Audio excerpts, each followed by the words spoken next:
Ok, pessoal, vou tentar mostrar para vocês um pouquinho do módulo de ordenação. Vocês vão encontrar ele nesse repositório github.com, que é Xcode exercícios. Aqui dentro vocês têm o módulo de ordenação. Aqui vocês têm duas pastas para quem vai trabalhar em C e quem vai trabalhar em C++.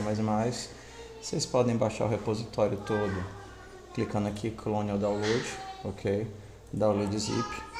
Então aqui a gente vai para a pasta do projeto que vocês baixaram, né? No caso, pronto, vocês vão ter uma pasta como essa, ordenação.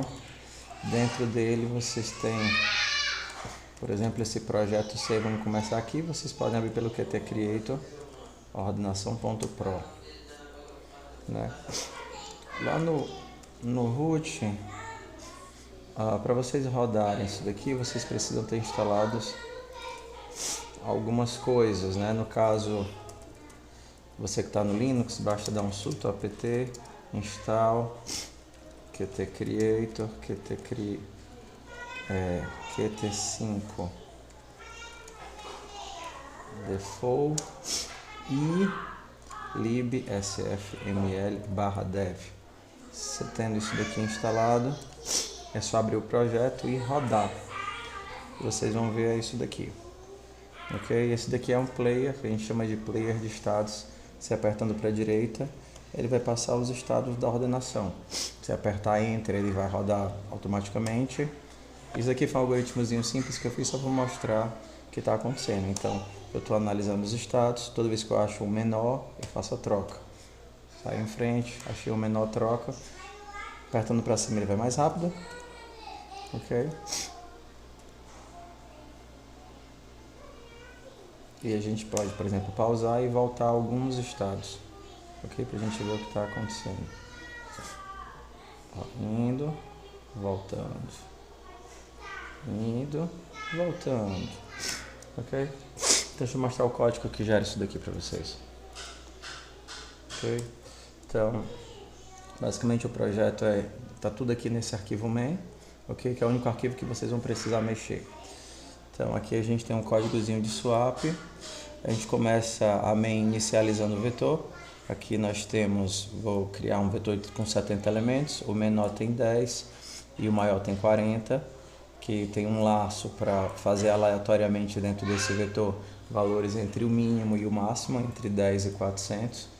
E aqui são algumas as opções de visualização. Esse view set bar para que fique gráficozinho de barra. Se você colocar aqui view set dot, ele vai ficar um gráficozinho de pontos, né?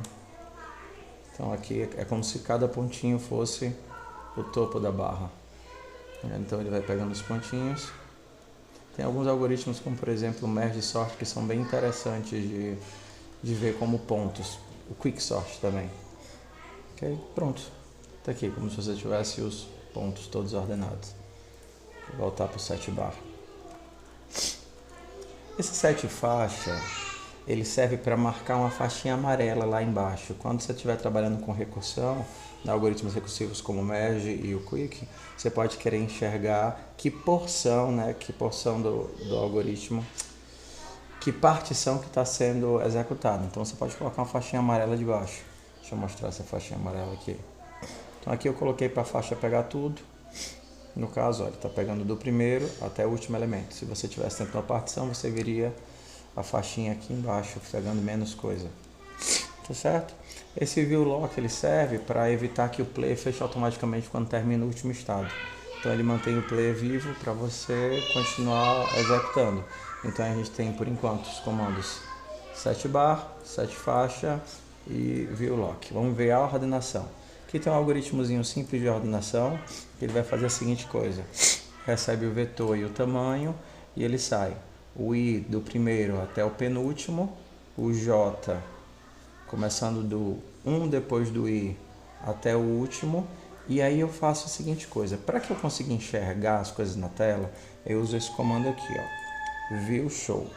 E aí eu passo o vetor, o tamanho, a quantidade de elementos do vetor, quais os elementos que eu quero marcar diferentes. Tá aqui um vetorzinho de quais elementos eu quero marcar diferentes e as cores desses elementos.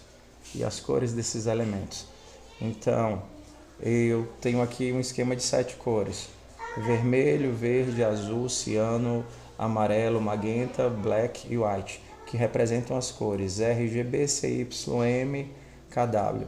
Então aqui eu estou dizendo que eu quero enxergar, o padrão é amarelo, eu quero enxergar de verde e amarelo, de padrão acho que é branco, deixa eu ver, as setinhas são brancas? As setinhas são brancas. E aí eu estou pintando esses estados de verde e amarelo, ok?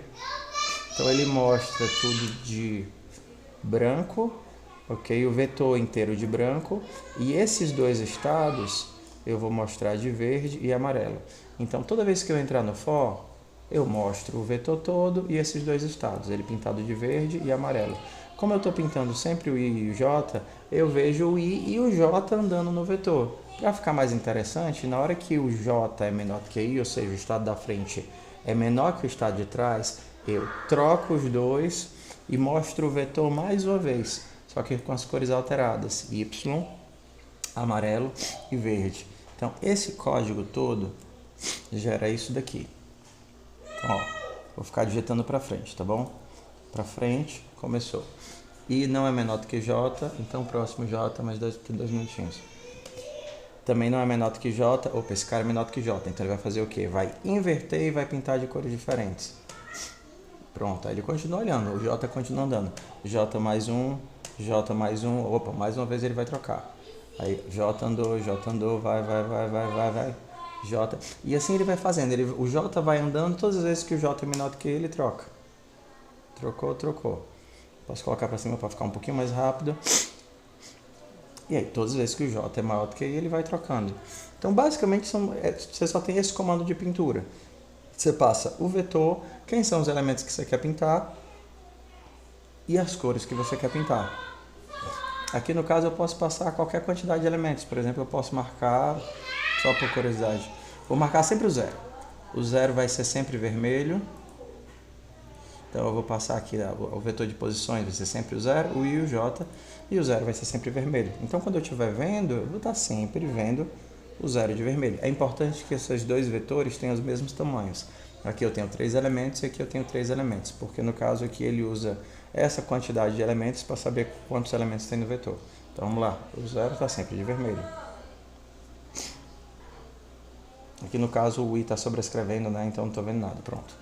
O zero vai ser sempre vermelho. Eu posso marcar qualquer quantidade de elementos com esse algoritmo. Então, só mandando visualizar o vetor, eu já consigo, da forma como implementar, ver qualquer algoritmo de ordenação.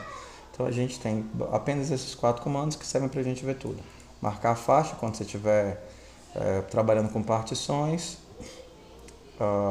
travar o player para ele não passar-se embora, e essa funçãozinha para ver o teu vetor. Quando a gente está em C++, é basicamente o mesmo método. Deixa eu abrir aqui o projeto em C++, ordenação.pro. A diferença é que ao invés de trabalhar com vetor cru, né, o vetor simples, você vai estar trabalhando com vector. Vê que eu fiz aqui a mesma coisa, criei um vetor de 70 posições, todos iniciados com 0. Fiz o laço para atribuir a cada uma das posições um valor entre 10 e 400. Chamei o algoritmo, que ao invés de receber um vetor em uma quantidade, recebe um vector, porque a gente está em C++. Ao invés de utilizar a swap que eu implementei, eu utilizo a própria swap do C++. E aí a sintaxe aqui é só um pouquinho mais simples, porque o C++ tem essa simplificações pra gente. Como eu estou usando um vector, eu não preciso passar a quantidade, então eu dou só um view show, passo o vet. Eu posso passar um vetor assim em C++, né? Digo quem são os elementos que eu quero ver, no caso quero ver I e J, e quero ver usando essas cores amarelo e verde, fica o mesmo algoritmo pra gente, o mesmo que a gente viu em C. Então é isso, pessoal, aí é o módulo de ordenação, dá para vocês implementarem todos os algoritmos aí, Quick, Merge, Selection, Bubble, Insertion, e se divirtam, né? Só não tem o barulhinho, para vocês a gente faz o barulhinho. Valeu.